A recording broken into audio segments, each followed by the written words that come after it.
I mean, I'm hanging in there. You know, Um, Go how, ahead. I was going to ask you, I mean, I talked to a member of the 1/6 committee staff about having you guys in the room. And I said, how focusing was that for all of you to see them there, the people that had protected everyone, and to understand at every moment what you were doing it for? And he said it was just that, it was focusing. But I wondered and wanted to ask what that was like for you. Testifying before the select committee. That and I mean, then, to me, yeah, and then being there for all the public hearings. I mean, listen, testifying was like any other courtroom testimony for me. Um, I mean, I think maybe I was a little bit more impassioned in my delivery, but other than that, I mean, it was just another day in court. Going to the hearings, I don't know if it was necessarily the best thing for me or my personal health, but I felt like it was an obligation that I had taken up, and I wanted to show support for the members of the select committee who have made some pretty great personal sacrifices to investigate what happened on January 6th and the events leading up to it.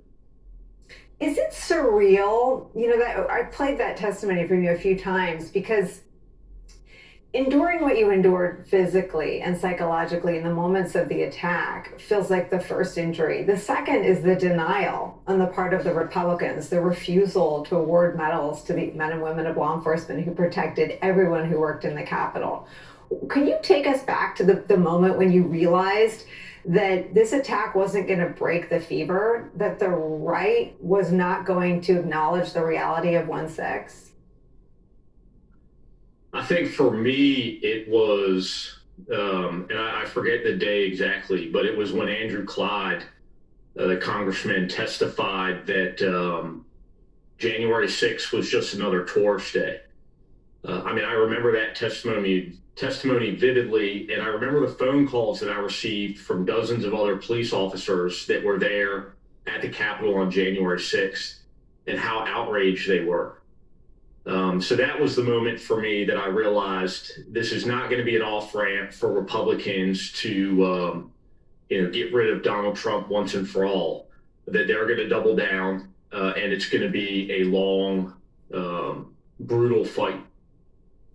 When you hear the things that Kevin McCarthy said privately, and I know you met with him privately, and I know you write about that, and some of those tapes came out with the publication of your book.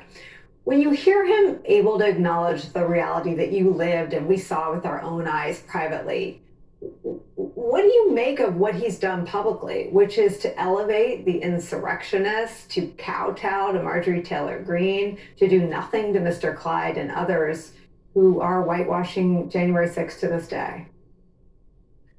I mean, I think it's pretty clear. Kevin McCarthy only cares about Kevin McCarthy and his own political future, and he sees the best vehicle for the success of his political future as being the Republican Party and its success. And so he'll do anything and everything to ensure that the